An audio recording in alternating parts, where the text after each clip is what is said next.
नमो बुद्धाय। स्वागत है आप सभी का। आप लोग देख रहे हैं बुद्धास टीचिंग चैनल और हम यहाँ महाकारुणिक तथागत बुद्ध और उनके शिक्षाओं के विषय में चर्चा करते हैं। विशेषतः वर्षावास बौद्ध विनय विशेष उपलक्ष्य में हम ये हर दिन धम्मदेशना कार्यक्रम प्रत्यक्ष प्रसारण करते हैं। तो आइए आज का कार्यक्रम भी शुरू करने से पहले बुद्ध धम्म संघ को बुद्धवाणी पाली गाथा द्वारा वर्णन करते हैं। अरहं सम्मा सम्बुद्धो भगवा बुद्धं भगवन्तं अभिवादेमि। स्वाखातो भगवता धम्मो धम्मं नमस्सामि। सुपतिपन्नो भगवतो सावक संघो संघं नमामि। बुद्ध धम्म संघ को त्रिवार वंदन और बुद्ध धम्म संघ का आशीर्वाद हमेशा आप लोगों के जीवन में रहे, ऐसी कामना। तो आइए आज का ये धम्म देशना कार्यक्रम शुरू करते हैं। समन्ता चक्रवालेषु अत्रा गच्छन्तु देवता सादमं मुनिराजस शृण्वन्तु सग्गमोक्षदं। धम्मश्रवणकालो ह्यं वदन्ता। धम्मश्रवणकालो ह्यं वदन्ता।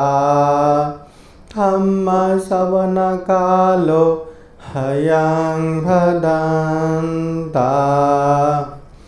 नमो तस्स भगवतो अरहतो सम्मा सम्बुद्दस्स। नमो तस्स भगवतो अरहतो सम्मा सम्बुद्दस्स। नमो तस्स भगवतो अरहतो सम्मा सम्बुद्दस्स। सर्वप्रथम महाकारुणिक तथागत भगवान बुद्ध को त्रिवार वंदन करते हैं। महाकारुणिक तथागत बुद्ध द्वारा देशित सुआख्यात धम्म को त्रिवार वंदन करते हैं। महाकारुणिक तथागत बुद्ध के आर्य श्रावक संघ को त्रिवार वंदन करते हैं। परम पूजनीय बोधिसत्व डॉक्टर बाबा साहब अम्बेडकर आज के कार्यक्रम में उपस्थित संपूर्ण श्रद्धा संपन्न बुद्धि संपन्न उपासक उपासिकाएं, आज हम विशेषतः शील में पंचशीला विषय में धम्म देशना करने वाले हैं।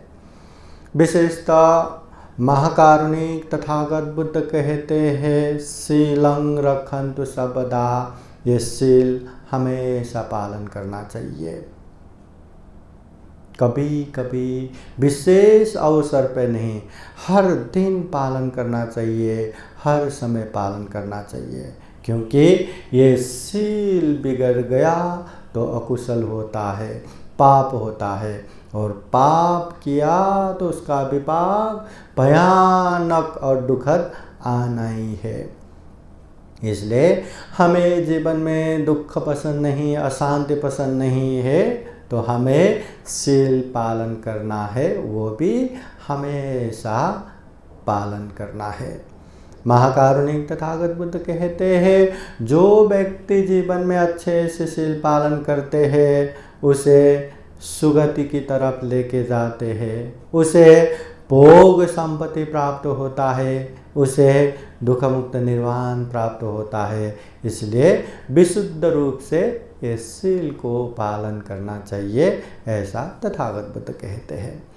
तथागत बुद्ध चाहे गृहस्थ में रहने वाले उपासक उपासिकाओं के लिए 3 उपदेश दें: दान, शील, भावना।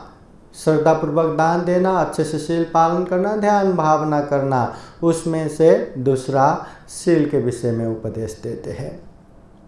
दुख मुक्ति का आर्य सत्य या आर्य अष्टांगिक मार्ग या मध्यम मार्ग में भी तथागत बुद्ध शील, समाधि, प्रज्ञा का उपदेश देते हैं। उसमें सबसे पहला गुण धर्म शील है।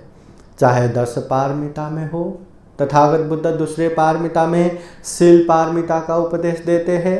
चाहे आनुपूर्वी कथा में हो, हाँ, उसमें भी दान संबंधी कथा, शील संबंधी कथा, सुगति संबंधी कथा, उसमें दूसरा शील संबंधी कथा उपदेश देते हैं।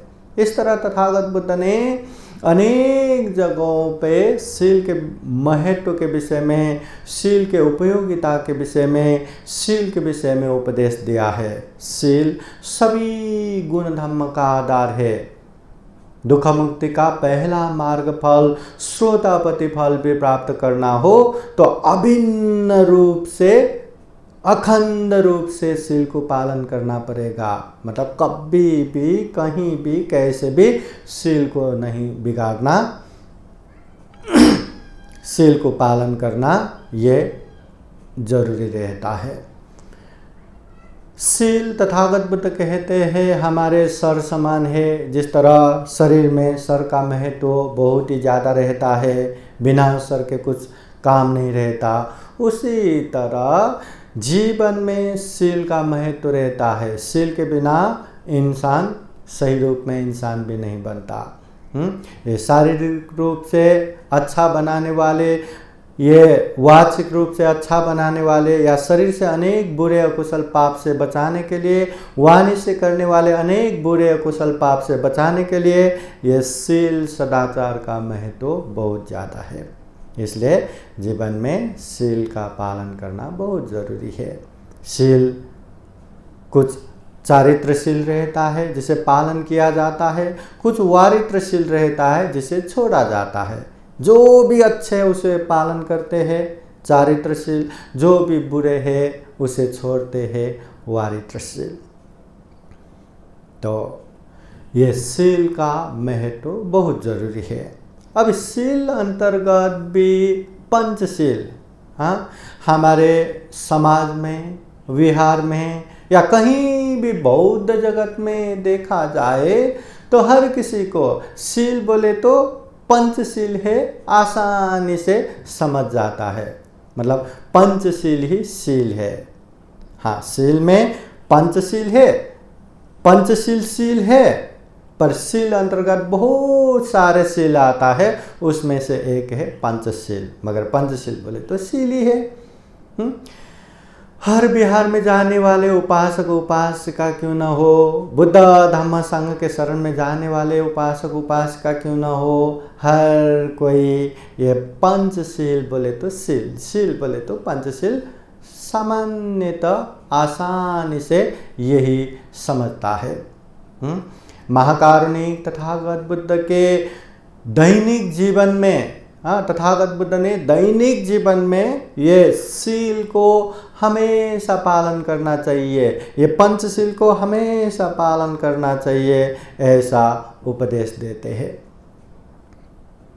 तथागत बुद्ध इतना तक कहते हैं, अगर घर गृहस्थ में रह के भी, अगर उपासक उपासिका बन के भी सुख शांति पूर्वक जीना चाहते हैं, आराम से जीना चाहते हैं, तो ये पंचशील पालन करना है। अगर सुख शांति के लिए घर गृहस्थ परिवार धन संपत्ति सब त्याग करके संन्यास नहीं होना चाहते, भिक्षु भिक्षुनी नहीं बनना चाहते, घर गृहस्थ में ही रह के सुख शांति पूर्वक रहना है, तो ये पंचशील को अखंड रूप से अच्छे से पालन करना है। जो व्यक्ति अपने दैनिक जीवन में ये शील को अच्छे से पालन करते हैं, वो लोग सुखपूर्वक रहते हैं, शांतिपूर्वक रहते हैं। इसलिए ये शील को पालन करना बहुत ही जरूरी है। अभी ये पंचशीला, ये पंचशील बोले तो पंच और शीला दो शब्द मिलके बना हुआ है। पंच बोले तो 5, शील बोले तो अच्छे आचरण सदाचार हो गया। 5 अच्छे आचरण या 5 अच्छे शील सदाचार को ही यहाँ पंचशील कहते हैं। दैनिक जीवन में अच्छे से ये पंचशील का नियम को पालन करना जरूरी है। जो व्यक्ति ये शील को नित्य रूप से पालन करते हैं वो व्यक्ति जीवन में बहुत आगे तक जाएगा, अच्छे चीज़ों में बहुत ही उन्नति प्रगति करेगा। और देखते हैं कि जीवन में आने वाले अनेक अनेक दुख कष्ट भी कम हो गया, अनेक अनेक मतलब जो अशांतमय वातावरण बनता है वो भी हट गया। मतलब पंचशील पालन करने से जीवन में खूब खूब अच्छा होता है। इसलिए ये अच्छे नियम है जीवन में सुख शांति प्राप्ति के लिए जो पालन करना चाहिए। ऐसे शील सदाचार जो 5 है गिनती में, ऐसे 5 अच्छे नियम को ही यहाँ पंचशील कहते हैं।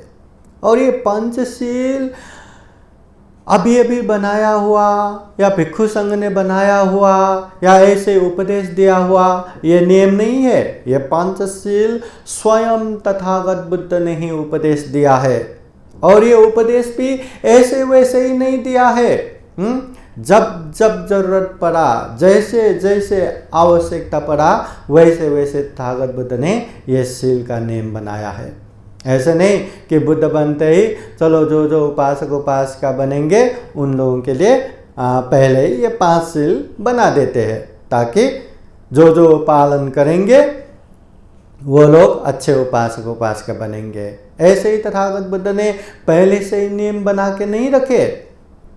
वैसे देखा जाए तो तथागत बुद्ध सम्यक संबुद्ध है, तथागत बुद्ध सर्वज्ञ है। तथागत बुद्ध को भूत वर्तमान भविष्य प्रेजेंट पास्ट फ्यूचर सब पता है। इसके बावजूद भी तथागत बुद्ध एक ही बार में भविष्य में ऐसा भी हो सकता है, वैसा भी हो सकता है, ऐसा पाप अकुशल होगा, वैसा अकुशल पाप होगा, उससे बचाने के लिए भिक्षु भिक्षुणी के लिए इतना नियम, उपासक उपासिकाओं के लिए इतना नियम, ऐसा तथागत बुद्ध नियम नहीं बनाते। एक बार भिक्षु सारिपुत्र जो तथागत बुद्ध के अग्र श्रावक थे, तथागत बुद्ध के ये राइट हैंड समान के प्रज्ञा में एत दग प्राप्त अग्रस्थान प्राप्त ये सारिपुत्र स्थविर भांते तथागत बुद्ध के पास आते हैं और तथागत बुद्ध से प्रार्थना करते हैं, भगवान आप तो सर्वज्ञ है, आप तो सर्वज्ञाता है, सब जानते हैं कि आप पहले ही नियम क्यों नहीं बनाते हैं। पहले अगर नियम बनाएंगे तो उपासक उपासिकाएं भिक्षु भिक्षुणी वही नियम में रह के उसको बिगाड़ नहीं पाएंगे और कुशल पाप नहीं हो पाएंगे। पहले आप क्यों नहीं नियम बनाते। तो तथागत बुद्ध सारिपुत्र स्थविर को समझाते हुए कहते हैं, हे सारिपुत्र, एक वैद्य को, एक डॉक्टर को शरीर में क्या क्या बीमारी आया तो कैसे कैसे दवा देना है पता रहता है कि नहीं। सारिपुत्र कहते हैं हाँ पता रहता है। तो तथागत बुद्ध पूछते हैं, अगर वो वैद्य को, वो डॉक्टर को सब पता रहता है कि कौन से बीमारी में कौन से दवा देना है, सब पता रहता है, तो रोग उत्पन्न होने से पहले ही ये भी बीमार हो सकता है, वो भी बीमारी आ सकता है करके पहले ही सारे दवा देना है या जब जब जरूरत पड़ा तब तब देना है। सारिपुत्र पंत कहते हैं भगवान जब जब जरूरत पड़ा तब तब दवा देना चाहिए। तथागत बुद्ध कहते हैं सारिपुत्र ऐसा ही है, हमारा प्रमुख उद्देश्य है दुख मुक्ति, हाँ, दुख मुक्ति के तरफ जाते जाते जैसा जैसा जरूरत पड़ेगा, जिस जिस तरह से जरूरत पड़ेगा, वैसा वैसा नेम सील बनाते जाएंगे। ये नेम सील इंसानों के लिए है, इंसान नेम सील के लिए नहीं है, तथागत बुद्ध समझाते हैं। इसलिए ये तथागत बुद्ध ने गृहस्थ उपासक उपासिकाओं को जो पालन करना जरूरी है करके ये जो 5 सील बनाया, तथागत बुद्ध ने ऐसे ही पहले ही सारा नेम बना के नहीं रखे। जब जब जरूरत पड़ा, जिस जिस तरह से जरूरत पड़ा, उस तरह से पहला नियम बनाया कि हिंसा नहीं करना। क्योंकि जो जो व्यक्ति जीवन में हिंसा करते हैं वो दुखी होते हैं, तड़पते हैं, एकदम मतलब पाप का भागीदार बनते हैं। और जो जो व्यक्ति हिंसा से दूर रहते हैं तो देखते हैं उसके मन में मैत्री जाग रहा है, करुणा जाग रहा है और दूसरे दूसरे गुण धर्म में खूब आगे बढ़ रहा है। तो तथागत बुद्ध पहला नियम बनाते हैं, फिर उसी तरह दूसरा, तीसरा, चौथा, पांचवा, एक एक करके तथागत बुद्ध ने ये नियम बनाए। तो तथागत बुद्ध ये नियम बिना कारण, बिना वजह कभी भी कोई भी नियम नहीं बनाया। ये पंचशील का नियम भी नहीं बनाया। जिस तरह लोगों को जरूरत पड़ा, जिस तरह लोगों को आवश्यकता हुआ, उसी तरह तथागत बुद्ध ये नियम बनाते गए। इस तरह ये 5 सील बन गया। आज के समय में ये 5 सील, पंचशील, हर बौद्ध कार्यक्रम शुरुआत होने से पहले सबसे पहले 5 सील अधिष्ठान करते हैं कि मैं ये सील को अच्छे से पालन करूँगा, मैं ये सील को कभी नहीं बिगाड़ूंगा, मैं दैनिक जीवन में ये सील को हमेशा पालन करूँगा, ऐसा अधिष्ठान करते हैं। इसलिए यह महाकारुणिक तथागत बुद्ध ने जो गृहस्थ उपासक उपासिकाओं को 5 अच्छे नियम, 5 अच्छे अनुशासन दिए, उसी को पंचशील कहते हैं। और सील अंतर्गत ये पंचशील बौद्ध जगत में बहुत ही महत्वपूर्ण है। हर उपासक उपासिकाओं को ये पालन करना बहुत जरूरी है। ये शीला अंतर्गत पंचशीला।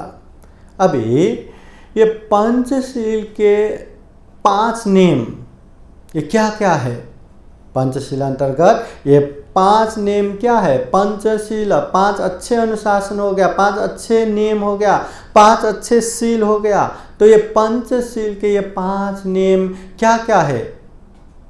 याद रखना, ये 5 नियम केवल बुद्ध धम्म संघ के प्रति श्रद्धा रखने वाले, विश्वास रखने वाले या अपने आप को उपासक उपासिका कहने वाले उन लोगों के लिए ही नहीं, हर इंसानों के लिए जरूरी है।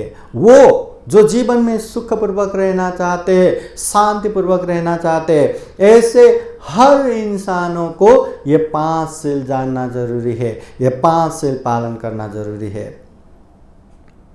केवल बौद्ध लोगों के लिए ही तथागत बुद्ध ने उपदेश नहीं दिया।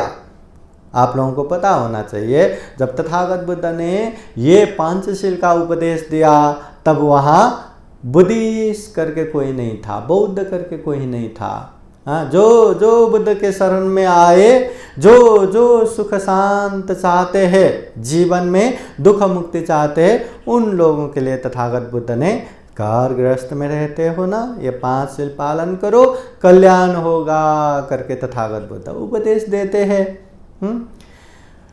तो ये 5 शील, ये पंचशील हर बौद्धों के लिए या जो भी बौद्ध नहीं है उन लोगों के लिए, या जो जो ऐसा कहे कि जो जो जीवन में सुख चाहते, शांति चाहते हैं, ऐसे हर इंसानों के लिए ये जरूरी है। अब ये 5 शील क्या है? तो तथागत बुद्ध कहते हैं पानातिपाता वेरमणि पहला शील, अदिन्ना दाना वेरमणि दूसरा शील, कामेषु मिच्छाचारा वेरमणि तीसरा शील, मुसावादा वेरमणि चौथा सील, सुरामेरय मज्जपमादत्थाना वेरमणि ये पांचवा सील। ये पाली भाषा में है। तथागत बुद्ध के समय में यही भाषा चलते थे, तो तथागत बुद्ध वही भाषा में उपदेश दिए। तो ये 5 सील क्या है? पहला, पानातिपाता वेरमणि, प्राणी हिंसा करने का जो है उससे दूर रहना, मतलब प्राणी हिंसा नहीं करना, किसी को भी दुख कष्ट नहीं देना, किसी को भी शोषण नहीं करना, ये पहला सील। हाँ, किसी को भी हिंसा नहीं करना चाहिए, नहीं मारना चाहिए, चाहे छोटे प्राणी हो चाहे बड़े प्राणी हो, चाहे कमजोर प्राणी हो चाहे बलवान प्राणी हो, किसी को भी हिंसा नहीं करना, ये पहला सील। दूसरा, अदिन्ना दाना वेरमणि, चोरी नहीं करना, बिना दिए किसी का भी उठा के नहीं लेना, चाहे अपने ही लोगों का क्यों ना हो, बिना पूछे नहीं लेना, ये दूसरा सील। तीसरा है कामेषु मिथ्याचारा वेरमणि, काम मिथ्याचार व्यभिचार नहीं करना, काम मिथ्याचार व्यभिचार नहीं करना, परस्त्री परपुरुष गमन नहीं करना, अपने पत्नी को छोड़ के दूसरे लड़कियों के साथ सील भंग नहीं करना, अपने ये पति को छोड़ के दूसरे पुरुषों के साथ सील भंग नहीं करना, काम मिथ्याचार नहीं करना, ये तीसरा सील। चौथा है मुसावादा वेरमणि, असत्य झूठ नहीं बोलना। ये जो चीज़ नहीं है उसको है, और जो चीज़ है उसको नहीं है बोलना, जो गलत बोलना, दूसरों के हानि नुकसानी के लिए गलत गलत बोलना, ये मुसावादा है। मजाक मजाक में भी झूठ नहीं बोलना, ऐसा तथागत बुद्ध कहते हैं। तो झूठ नहीं बोलना, असत्य नहीं बोलना, ये पंचशील का चौथा सील है। और पांचवा सील है सुरा मेरय मज्जपमादत्थाना वेरमणि, सुरा मद्य पदार्थ, अम्ल नशालु पदार्थ सेवन नहीं करना। जितने भी नशापता में आते हैं, वो सिगरेट से लेके जो भी दारू, ये अम्ल, ये चरस, गांजा, जितने भी अम्ल में आता है वो सारे नशीली पदार्थ सेवन नहीं करना। ये पांचवा सील है। जो व्यक्ति ने नशालु पदार्थ सेवन किया उसका जीवन बर्बाद होता है, धन संपत्ति बर्बाद होता है, नया धन संपत्ति नहीं कमा पाते, परिवार समाज में पूरा इज्जत चला जाता है, अपने कारण परिवारों का भी दुख कष्ट बढ़ता है। अनेक अनेक वजह से तथागत बुद्ध ने ये 5 सील का उपदेश दिया है। 5 सील हमेशा पालन करना चाहिए। अत्तानं उपमं कृत्वा, तथागत बुद्ध कहते हैं अपने आप को उदाहरण के रूप में रखो। किसी ने हमें हिंसा किया तो हमें पसंद आता है क्या? कोई हमें मारने के लिए आए तो पसंद आता है क्या? कोई हमारा हाथ पैर तोड़ने के लिए आए तो हमें पसंद आता है क्या? नहीं आता। इसी तरह हम भी किसी को मारेंगे, हाथ पैर तोड़ेंगे, हिंसा करेंगे तो उन लोगों को भी पसंद नहीं आता। इसलिए हिंसा मत करो। कोई हमारी कोई भी चीज़ वस्तु चुरा के लेके गए तो हमें पसंद आता है क्या? हमें अच्छा लगता है क्या? नहीं, बिल्कुल अच्छा नहीं लगता। उसी तरह हम भी किसी के चीज़ वस्तु चुराएंगे तो उन लोगों को भी पसंद नहीं आता। इसलिए चोरी मत करो। कोई अपने परिवार में अपने बहनों को, अपने माँ बेटियों को कोई व्यभिचार करेंगे, काम मिथ्याचार करेंगे तो हमें पसंद आता है क्या? नहीं। इसलिए हमें भी काम मिथ्याचार व्यभिचार नहीं करना चाहिए। कोई हमें झूठ बोल के हमारे जीवन में बहुत बड़ा हानि नुकसानी कर दिया तो हमें पसंद आता है क्या? नहीं। अरे बड़े बड़े हानि नुकसान तो छोड़ ही दो, मजाक मजाक में भी हमें झूठ बोला तो हमें पसंद नहीं आता, चिड़चिड़ा हो जाता है, गुस्सा आ जाता है। तो हमें किसी ने झूठ बोला, हमें पसंद नहीं आता तो हमें भी झूठ नहीं बोलना चाहिए। कोई दारू नशा पी के कुछ भी कहते कुछ भी करते तो हमें अच्छा लगता क्या? नहीं। तो हम ऐसे नशा पता सेवन करके हम वैसा करेंगे तो लोगों को भी पसंद नहीं आता। तो ये बात को ध्यान से जानना है, समझना है। जिस तरह हमें पसंद नहीं है लोगों को भी पसंद नहीं आएगा। हम भी इंसान वो भी इंसान, हम भी प्राणी वो लोग भी प्राणी। हमें हिंसा किया हमें पसंद नहीं आता तो हम दूसरों को हिंसा करेंगे, वो लोग थोड़ी ना थैंक यू वंस मोर थोड़ी ना बोलेंगे, अरे वाह कितना अच्छा लगा, ये हाथ भी तोड़ो ना, वो हाथ भी तोड़ो ना, ऐसा थोड़ी ना बोलेगा। हमें पसंद नहीं है ना, उन लोगों को भी पसंद नहीं आता। बस प्राणी बोलना जानते हैं, प्रकट करना जानते हैं नहीं, उतना ही फर्क है। पर हर किसी को हिंसा किया तो पसंद नहीं आता, किसी को भी पसंद नहीं आता। ये बात को जान के हमें हिंसा नहीं करना, कमज़ोर लोगों के प्रति अत्याचार नहीं करना, शोषण नहीं करना। इसी तरह चोरी भी नहीं करना, उसी तरह व्यभिचार भी नहीं करना, उसी तरह झूठ असत्य भी नहीं बोलना, उसी तरह ये अमल नशा पता भी सेवन नहीं करना। और ये तथागत बुद्ध ने ये 5 शील का जो उपदेश दिया है, जो पंचशील का उपदेश दिया है, वो किसी दूसरे के लिए नहीं है, खुद के लिए है। तथागत बुद्ध ने नियम बनाया और लोग पालन करेंगे तो तथागत बुद्ध के वाहवाही होंगे करके तथागत बुद्ध ने ये नियम बनाया नहीं है। लोगों के हित उपकार के लिए, लोगों के सुख शांति के लिए ही तथागत बुद्ध ये उपदेश देते हैं। इसलिए ये शील को हमें अच्छे से जानना है, समझना है, अंदर से महसूस करना है और खूब अच्छे से पालन करना है। जितना हम पालन करेंगे उतना ही जीवन में सुख होगा, शांति होगा, मंगल होगा। तो यही कामना करते हैं हम भी जीवन में खूब अच्छे से पंचशील को जान सके और शील को हमेशा हमेशा पालन कर सके। ये दुर्लभ, यह अमूल्य, ये सर्वश्रेष्ठ मनुष्य जीवन को सफल बना सके, सार्थक बना सके।